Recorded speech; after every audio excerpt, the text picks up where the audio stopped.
Still very much something new, I would say, in that part of the world where I'm currently based. Startups understand very much the benefits of a fractional CFO, but it's coming slowly but surely across SMEs as well, in terms of a very good kind of service that can really benefit the business and the entrepreneurs.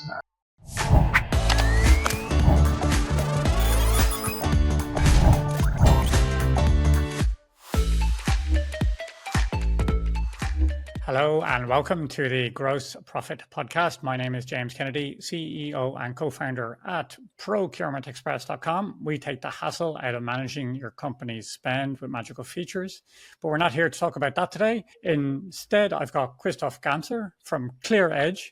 Christophe is based out of Switzerland and has a passion for the changes that are happening when it comes to ESG reporting, specifically in Europe. And we're going to talk about how it impacts Switzerland as well. And in this podcast, we're going to give you a rundown of the impacts of these changes, what it's going to mean for European companies. Maybe we'll talk a bit about the competitiveness of European companies with these new requirements that are coming down the track, and we'll have a bit of fun along the way. So, Christophe, you're very welcome to the show. Maybe I could just open it up by asking you, tell us something about you that not many people know. Hi, James. Very happy to be here with you today on the show. I'm actually a French person living in Switzerland for a couple of years, and the thing that not many people know is that I've actually spent most years of my life outside of France than actually in France now. When I'm doing the count, I'm probably at 60-40, so 60% of my time living abroad or not in France anymore, and 40% in France. So that's, time flies, but I'm still very happy every time I go back. Yeah, I wonder, I always felt like I'm Irish. I spent a lot of time outside of Ireland, but there's a certain feeling when I go home to Ireland, which is, I don't think I'll ever get rid of. It's like a mix of nostalgia, and it's like a warm hug, I guess, going home. So now that you've been more than half your life outside, is that still true, or is that feeling gone away? Yes, I agree. You never forget your roots and your very first memories as a kid. They stick around. So ClearEdge has been in business for 15 years now. Maybe you could just give us a bit of the background as ClearEdge as a business and as a focus. So yes, the company was actually founded 5 years ago. Yeah, it's a finance consulting company where we provide the fractional CFO services in Switzerland. I know it's not something new in the US and elsewhere in the world. I was also living for a couple of years in Australia, and that was quite common. It's still very much something new, I would say, in that part of the world where I'm currently based. Startups understand very much the benefits of a fractional CFO, but it's coming slowly but surely across SMEs as well, in terms of a very good kind of service that can really benefit the business and the entrepreneurs. So yes, that's the reason why I made the move. In fact, I came across that kind of business model when I was abroad, living and working. And when I came back, I said, yes, I can see that there is potential here. So that's why I decided to start as a fractional CFO, actually. Very good. And what sort of business does the business have itself? Is it a partnership, or is it how is it structured as a firm? So the way I operate is within a network of similar companies that are doing the same here in Switzerland. And I'm not working alone. It's very much, I collaborate with a group called FS Partners, where we have a pool of experts with all former CFOs or former controllers, where we have different expertise and different backgrounds. So whenever there is a request for a specific project or a specific customer where maybe not the right person from a skill set standpoint, I can reach out and we can find in the pool somebody that would be actually the right kind of profile for the role, and vice versa. I can get also a request that would be where I could be a good candidate and a good person to work with some specific companies. So that's how we operate. So I guess we'd be most familiar with this model with the big firms, the big four. It's like a management consulting style where you have different people responsible for different types of business, and then they pool together as necessary. Yeah, the model is a bit more flexible in a way. So we can operate or have our own customer and missions. And sometimes we see some potential and opportunities of collaboration, typically around the topic of sustainability reporting. That's a topic we're currently working on together because we see some growing needs and demands in the market, and it's always better to go not on your own, but with a couple of people you can trust and with whom you're Sure. happy to work with. And so what binds you together in terms of values as a group, other than sounds like you work fairly independently when you need to, but what's the common thread between you all that as ClearEdge as a whole, you could identify as their values? I think the values are very much the fact that we are very much convinced about the benefit of a fractional CFO or an interim CFO kind of roles and what we can bring to the business or to the economy in general. Those roles are not always easy to find. I've been obviously in the corporate world for quite some time. When you have to look for a new CFO in a key position, it's a tough job for HR to find the right person with the right skill set, somebody that would be a good fit with the company culture. So that's a challenge. So the fact that we as a group, having a pool of something like 60 or 70 people with a different background and different profiles is and usually available within short notice, which is also very, very important in that kind of position. I think we're all convinced about the added value that we can bring when any company has a burning need for a new CFO position and not 6 months or 12 months to look for someone, but a need that are quite urgent. So I think we are we are all very convinced that what we bring in terms of service to the economy is very making sense. And as I said before, it's not so common maybe here in that part of the world in Europe as it is maybe in the US. So that's something which is also something we have in common. It's a bit more raising awareness among entrepreneurs about the benefits of a fractional CFO and interim CFO that not everyone would understand or realize actually. So personally, as a Frenchman living in Switzerland, I was quite surprised to hear that there's still quite a somewhat of a divide within Switzerland. It's got the different parts there. Is that still something you contend with? Are there effectively two kind of economies going on, the French and German economy? Is that still a split day to day, or have we moved beyond that? So Switzerland is a beautiful country. Many people will associate Switzerland to the mountains, the Alps, and the beautiful lakes, and that's Really? true. What is quite unique about Switzerland, as you said, is the fact that you have different communities living and working in that relatively small country, in fact, with only 8 million inhabitants. And you have quite a strong divide between the German-speaking and the French-speaking part of the country. We also have a community of Italian-speaking people in the south part of Switzerland.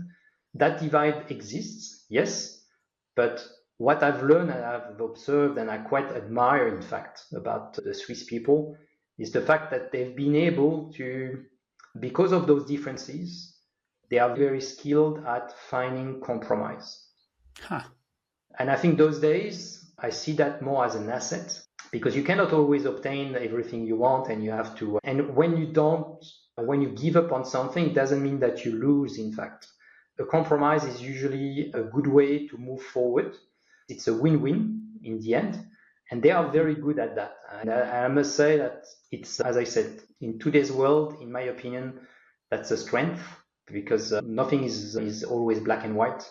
So when you're able to find a shade of gray that is okay for everyone, then you can move on and yeah, that's great. So that it's a small country, but there are a few things to learn from the way they operate, in my opinion. So that's quite interesting.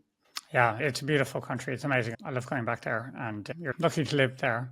Let's move on to the changing role of finance professionals in Europe, and it's becoming quite different to maybe other parts in the world. So maybe you could just give us a bit of a backdrop around European sustainability reporting in general and what's been happening in Europe as a trend and when it comes to finance departments. Yes, very much, and thanks for the opportunity. I think it's a topic close to my heart. I'm a finance person. I've been doing my job for over 20 years. And when you learn finance, you learn that you're basically responsible to manage the cash and to deliver profit. And that's basically your mission statement in a way. Now, there are certain things happening around rules and regulations on the sustainability reporting in Europe, but also elsewhere, that somehow are changing a bit the rules of the game, in my opinion. The sustainability reporting that has been introduced in Europe is called CSRD or ESRS, the Sustainability Reporting Standards. And they have a unique benefit, in my view, is they are the same for all the companies, all the industries across Europe. And the introduction of those standards will be gradually starting with the big companies to the smaller, and they will make it possible to have one common framework. That was, I think, in the past, probably one of the blocking points because there were a lot of different frameworks around and people or companies couldn't really understand which one should I pick. And so that consolidation that we have seen across frameworks is very beneficial. So the CSRD is the one that very much is relevant across Europe. You have also the IFRS that have developed their own standards, which is another set of standards. But long story short, what those changes imply is that finance and the finance teams will have to report and be responsible for what we called previously non-financial reporting. So you have the world of financial reporting and non-financial reporting that will join forces in a way. And those KPIs or standards will have to be now reported by the finance teams.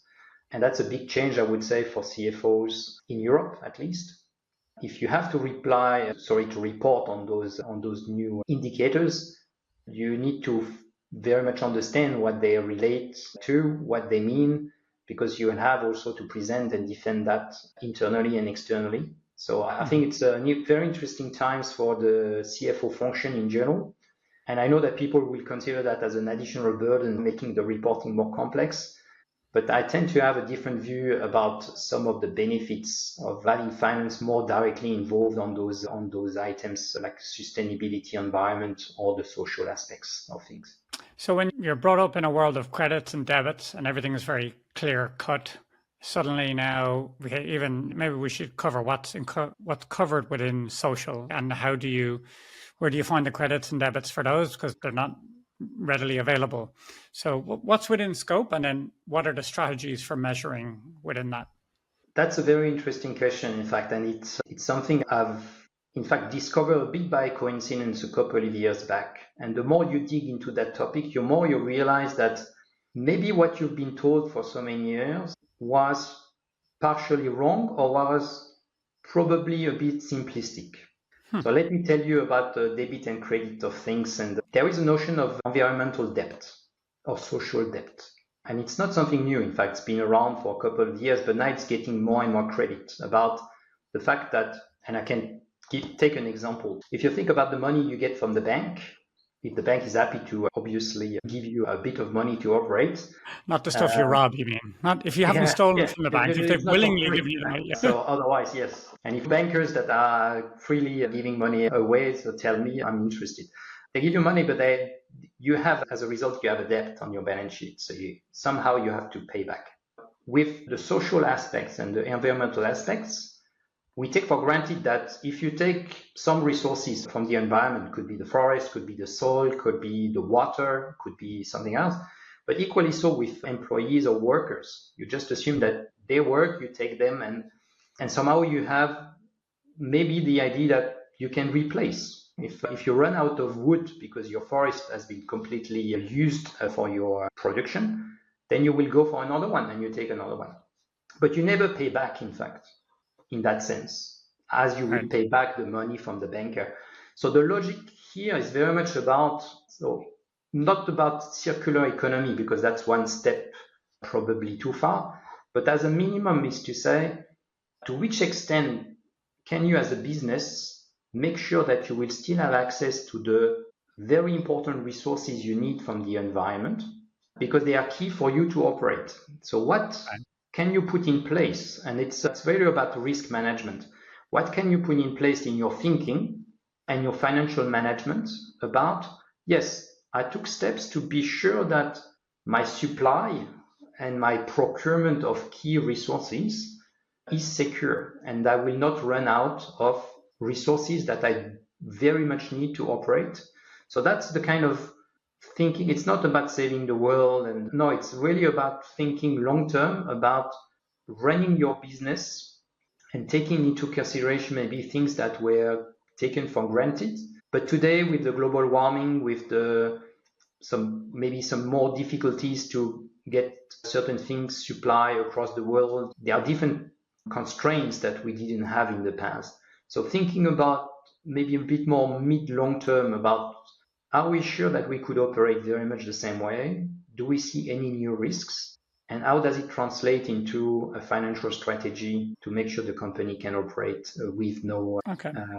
without facing issues? So that view of it is much closer to risk management than, and you mentioned a term I'm going to ask you to explain because I haven't heard before. Did you say the circular economy? That's a different way of looking at it, is it? Yes, it's definitely, in my view, and because that's part of the finance function, the risk management is very much what we should take into account, even new things that we maybe do not really understand or we're not much familiar with.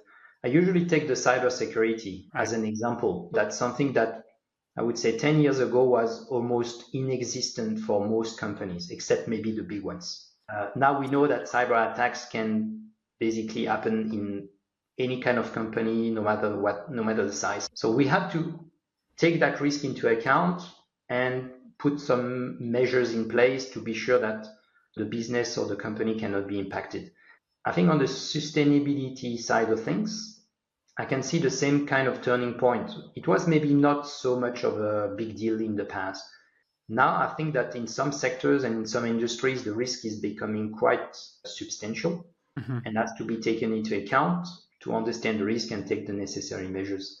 The circular economy is something that is very much a trend that is pushing the logic about we should not take more from the environment than what we can give back.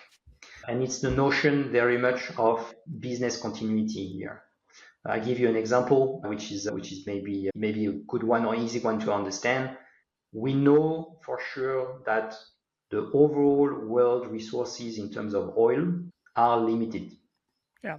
There are different questions and different views about how many years of stock do we have still in the ground. So I will not enter that debate, but there is a simple fact that at some point we will and might run out. Could be in 50 years time, 100 years time, I don't know. But there is a certainty that at some point when you take away everything you can find in the ground, and you cannot replace it because it takes millions of years to create. So it's not something that you can replace. So that's the idea of the circular economy, is to say, instead of using oil or plastic or petrol for operating a business, are there ways to replace those materials with something else that would be more renewable? So something that can grow and can be renewed, so you're not risking running out of the material and the supply. Of course, for transportation, it's a very difficult question. But when it comes to materials that are typically plastics or some other products, there are discussions very much across different companies. It's about risk management exactly the same way. Are there other materials that we can think of that would not run out of supply because they are not taken from the ground and they can regenerate? Could be trees, could be byproducts of the agriculture, could be things you can find in the ocean, seaweed. There are different thinking around that circular economy about. That's a very simple explanation, but more from the supply side of things. That's one of the thinking. Okay. So let's talk a bit about the expanded role of the finance department, I guess, when it comes to this. What I'm hearing is this is largely about risk management. I guess it's thinking about the things that aren't here today, but could happen. And then in your fractional role, then, does that mean when you come into a place, is it going to be your responsibility then to say, hold on, we need to think about this and this, we need to think about our supply chain, or we need to think about these risks, and then put programs in place? And how does that relate to CSRD? If there's an audit from a CSRD or CSRD perspective, how can you, as a finance professional, prove that you have done your responsibility here? So the reporting side is very much linked to the size of the business. So if you're not very big as a company, you will not have to comply for a couple of years, I would say. So that's very much the trigger in terms of whether or not you should or not do a reporting.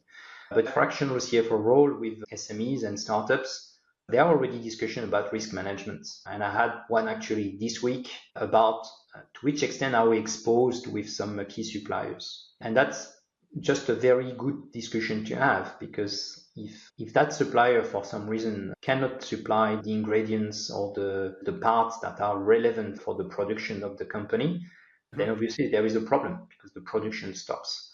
So what could we do to mitigate the risk already? Now, the sustainability reporting goes a bit further in terms of understanding the carbon emissions, understanding the dependencies on your supply chain, not just from an environmental point of view, but also from a risk point of view, and understanding also if there is no, I would say, social aspects that the company should be aware of. I'm thinking more about child labor or things that you don't always know because you work with suppliers from different countries. That reporting is pushing you to get an understanding of you should be aware, Right. And you should take measures if you think that there are problems. So it's more a transparency exercise, in fact, on do you really understand your operations end to end from your suppliers to your customers? And are there risks that you should take into account because there could be material, in fact, to your business? Okay, you just said something that really I had struggled with this concept of how does the finance connect with this? But now that you've explained it in that way, when it comes to capital allocators, let's call it banks or investors, and you're looking at investment, if I have two investment opportunities, one with a fractional CFO who's done the risk assessment and has a plan in place versus a business which hasn't got that, there's obviously less risk with the business which has thought about the risks involved in their business. I'm more likely to get my money back, more likely for them to be able to make the repayments. So that allows me to maybe give a better rate. All right. So it's all this risk payback rewards. So until you mentioned it, I was still struggling with this to figure out why are finance getting involved with this? But now I see how they're connected, because obviously everything has a risk reward ratio, and businesses that are focusing on this inherently have a lower risk. Inherently, then people are going to be more confident in giving them capital to deploy their business. So maybe we can talk about a couple of the practical ways that this can impact even startups and SME businesses in terms of their ability to raise capital. Are you seeing a benefit? Is it easier to raise capital? Can you raise capital at lower rates? How does it impact in insurance, for example? Is there a dollars and cents payback for all of this social impact? Yeah, I think you're touching a point which is very valid. It's why would you bother in finance? Because as I said before, your mission is about managing the cash and delivering profits, and that's it. What is changing today is the fact that because more and more transparency and reporting on the social responsibility aspects is done across the finance institutions, there are more and more requests and demands of that kind. So you talked about banks, insurance companies, or investors. Those are typically the kind of people that think long term. Yeah. And when they think long term, they want to have a certain degree of certainty or a minimum of risks when they make investment or when they are signing contracts or giving you some money. So those are the ones that are, and insurance companies probably the first. I've been the one to really realize that global warming and climate change is not just the fancy stuff. It's actually a real deal. And you just have to look at the news again in Europe and specifically in Spain, unfortunately, what happened the last few days, to just say there are risks that have consequences, unfortunately, on people, but also material consequences that are extremely costly. And that's where insurance companies come into play. They say, we see a growing risks. As a result, we want to have certainty that you as a business and you in finance, you understand what are your risks and how you mitigate your risks. I take again the example of the cybersecurity because it's a bit more mature in people's mind. You have insurances, or you can take an insurance against cyber attacks. To get a contract with an insurance company, you have to prove that you have taken measures and you have put measures in place to mitigate the risks. Otherwise, they will not accept to sign you or as a new customer. On the environmental aspect, depending where you live, where you operate, what is your business model, etc., I think there is an expectation that more and more the same kind of logic will apply, is to say if you cannot demonstrate as a finance person that you are seriously taking into account those risks and you evaluated those risks, maybe you will not be able anymore to close an insurance contract. Today, still may be the case. The question is what could happen and what are the consequences? Very strangely, in fact, in my experience as a fractional CFO, startups are extremely aware of those realities because investors are asking for that. When they invest in startups, they ask to have an ESG assessment done, and they want to be sure that the startup and the entrepreneurs are aware about their risks, which is very interesting because it's not the case in many SMEs that I'm working with. Maybe in big companies, I think the awareness is maybe higher. But startups, I tend to think that they are more aware because they are requested by investors to take those risks into account from the very beginning in terms of business model. So that's quite an interesting fact, I would say, on the awareness level. I guess we're all starting to see it perceived, to me anyway, I perceive that weather events are changing. Maybe I'm misappropriating the cause there, but it seems like the weather is becoming more extreme. We all see these events that are happening, big storms in the US more frequently, and then Spain, like you mentioned. And you have since you're in Switzerland, we have to talk about chocolate a little bit, and you have a story about a practical implication of how that has impacted some of your customers. Maybe that will bring it alive as an example of what can happen in a business. Yes, of course. That's of course, when we talk about Switzerland, you usually refer to, makes you think about chocolate or cheese. So it's either one or the other usually. So we can discuss about chocolate. But they're not as tasty usually. Now, interesting fact about chocolate is because of climate change, the production of the cocoa beans has been very challenging. So if you Google just to have a look at the current price on the stock exchange, the cocoa beans, the price per ton has reached $10,000 or exceeded even $10,000 for the very first time this year. Never happened in history. And that's more than a 400% increase within 6 months. Wow. So that has a massive impact, of course, in terms of the price of a chocolate tablet. And not just in Switzerland, by the way, because the production of cocoa beans is very limited to a certain number of countries. So that has a direct consequence for a lot of businesses that have to buy those beans and transform them into chocolate.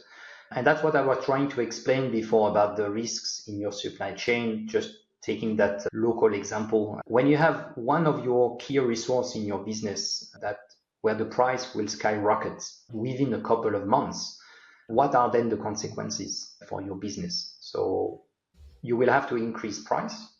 But then the question is, will your customer be willing to pay that additional price? And the other thing we tend to forget is that it also means that the volume of cocoa beans available for the entire world and all the producers is by definition limited. And it means who can actually have access to that stock, limited stock, at which price. And in my experience, the big international companies are probably better placed to get the lion's share of the stock at the expense of smaller players.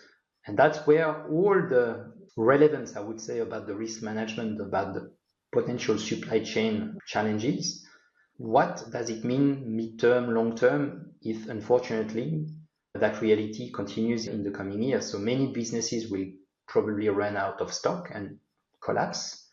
And the others that maybe have taken steps to integrate that into their thinking and their strategy might find some alternatives that could be not exactly the same, but could be a replacement or a substitute and keep doing business.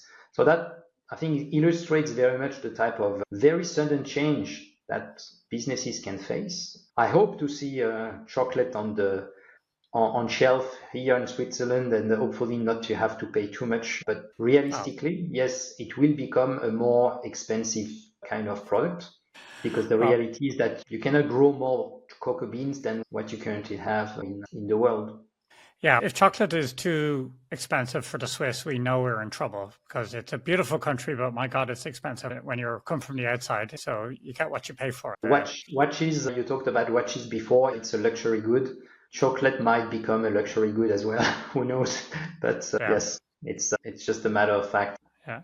So maybe we can wrap things up with a little discussion around your client at ClearEdge, and for yourself personally, what sort of customers do you really enjoy working with? As a fractional CFO, I feel blessed with the fact that I can work with different people. I really enjoy that role. The fact that I can meet very inspiring entrepreneurs and in the end help them succeed with my contribution, and that's really great. I think it's a very important relationship. The CEO and the CFO, in my experience, is a couple that has to get along very well so the business can actually thrive and succeed. So I very enjoy those relationships. I like usually entrepreneurs that are passionate about what they do. No matter what, no matter the industry, the sector, but people that are very much passionate because they're on a mission, maybe because they just love what they do. I think it does energize you and the rest of the team, and it's very fun to work with. The challenges are the same in the end. You have to manage cash, you have to protect margins, you have to sometimes take measures that are not always very fun, cutting costs. But when you work with people that really you have fun with and you enjoy working with, it's as I said, it's a blessing. Some of us enjoy cutting costs. I'll say not everyone does enjoy it, but some of us Not do. all the time, but yes, it's part of the job, yes. Very good. All right. So maybe, and how can people get in touch with you, Christophe? I'm someone very approachable and available on LinkedIn or on my website. I'm always happy to meet new people and get to know, I would say, new businesses or new possible partners. Yeah, very happy to get in touch if you're interested. Equally so, I'm a big fan of networking with my peers.